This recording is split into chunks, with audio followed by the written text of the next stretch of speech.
I remember being punished in my primary school one time because I had dropped from first position to seventh in class.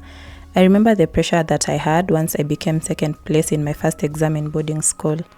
I remember ensuring I score 100% in mathematics, all the 40 marks in creative writing, and score 450 out of 500 marks to get the promised 1500 bob in primary school. I don't think I spent the money anyways. I took some of it to my mother. I remember having to score highly in order to go to a national school. I remember having to maintain top grades because the competition was tough.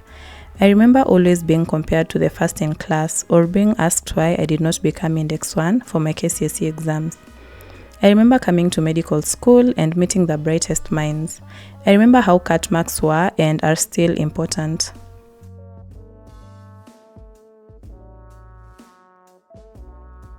I remember performing consistently well, that when one of my cut marks was 29 out of 50, I didn't sleep that night. I read cover to cover and finally scored a distinction in that subject.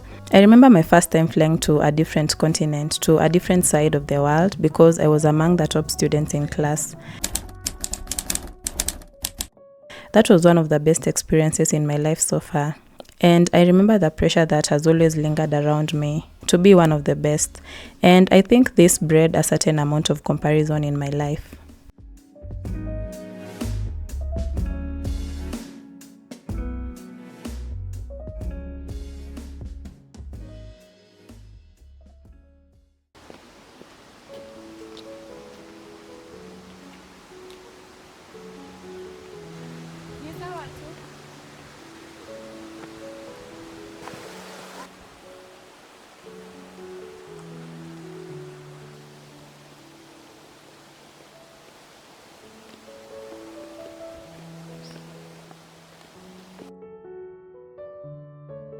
Comparison is a tendency most of us have, or one that all of us have had at one point in our lives. Why do they seem so much content than I? Why do they have all of that? How is it that someone can be born into all the things that I have ever desired in my life and still want more? Why do I work so hard and not attain all that I want? Why do they get to live so freely, so easily, so joyously? We don't get to choose where we are born, our family, how we look, our geography, our mental abilities. And for the most part, we usually aren't comparing ourselves with others until a person mentions that thing that is so different between us. Why aren't you as smart? Why aren't you as tall? Why aren't you as pretty? And then it sticks to our minds that we are different, worse even. I could have everything that I worked so hard for, but the moment I compare my achievements to another person's, all the joy dissipates, and all that I have done seems so small. How is it that with all this hard work, the results don't match up to these people? Life can be so fickle that way.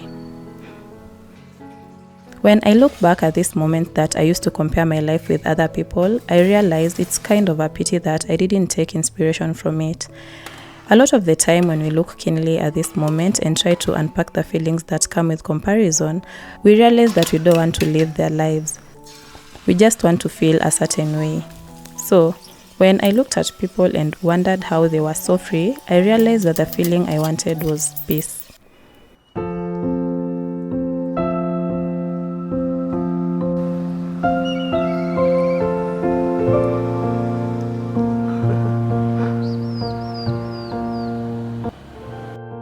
When you try to chase something external for validation, the cycle seems to never end.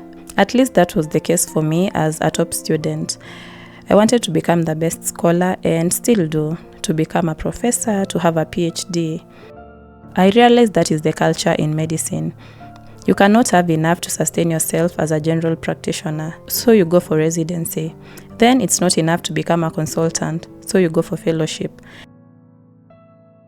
But if you haven't been published in journals, then you might miss all those research opportunities. It seems like an endless ladder to climb. To what end?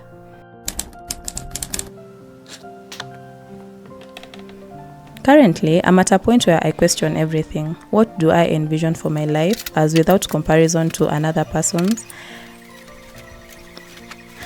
I still see myself as an academic scholar. I still want to impart something greater than myself to this beautiful broken world. But the biggest realization that I have had, even with such big goals, is that I have enough. I have enough at this moment in time, and I don't want to scramble for things that will unfold when they are meant to be. It is okay for me to be content now, even as I look forward to these big things.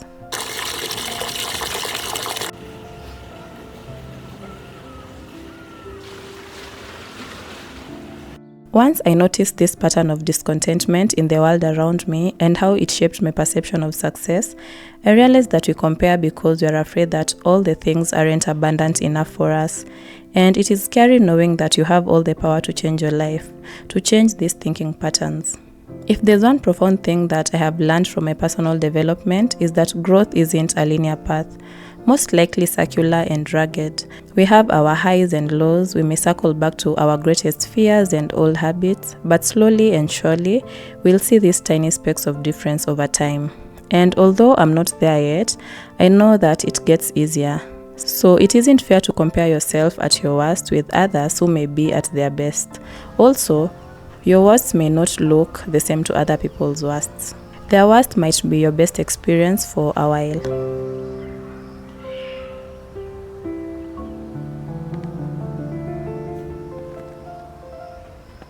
Hi everyone, I hope you're all doing well. The inspiration for this video came from how my 24th year has been so far. I just recently turned 25 like 2 weeks ago. It is a big age for me and I still don't feel like an adult at this moment. I feel like I'm still a young teenage person, I'm not ready for these big decisions in life yet. But I've been reflecting on how my thought patterns have changed over time. I've come so far and have achieved so many things that I thought wouldn't happen to me at this moment in time. I even have the confidence to talk in front of a camera. And I realized that sometimes as humans, we tend to judge ourselves so harshly. And sometimes with this judgment comes impatience and the fact that we want things to unfold as quickly as they're happening to other people. To grow very quickly, to become adults or to become successful overnight. And sometimes it's so hard to wait because with the social media platforms that have people performing very well and highlighting their most successful moments in their lives, we feel like we are behind and we have to get forward and we have to reach a certain point in order to be accepted by society, in order to be accepted by our peers even. But when we analyze these things, we realize that these people only highlight their curated moments in lives and not the everyday highs and lows. Even so, sometimes we can't help but compare, And with this current society, when we make our goals, I don't think that we look at what we want and how our lives have been so far, but we look at how these people have done and also want to have similar houses, similar fancy clothes, similar fancy cars, and we end up setting our goals to kind of have such a life. But I keep wondering, if we change our goals, what we want in our lives, maybe wanting a certain body that a certain celebrity has, will this really build our self-worth? Will this really be an authentic thing to us? Comparison is the thief of all joy, and when we live in constant comparison to other people, we end up second-guessing our thoughts and our authentic selves, our ideas, our thoughts, having a negative self-image, constantly trying to prove ourselves to other people, and losing confidence in our abilities. So I think that it is important to be aware of your own patterns, to assess your feelings when you find comparing yourself with other people, to know what it is that you would like to have in your life, to take inspiration instead of negative self-comparison. It is also important to look at how far you've come, how much you've accomplished, and recognize your abilities. Of course, we live in a social world where comparison happens. It is a part of life, but look inward and let inspiration from others be a part of your self-growth. Nature doesn't seem to compete. Trees just grow at their own pace. The river flows at its pace, depending on how much water is there. So when you find yourself circling back to these feelings, just look around you and know that everything is working at its own pace, how it was meant to be. Thank you so much for watching this video. See you next time.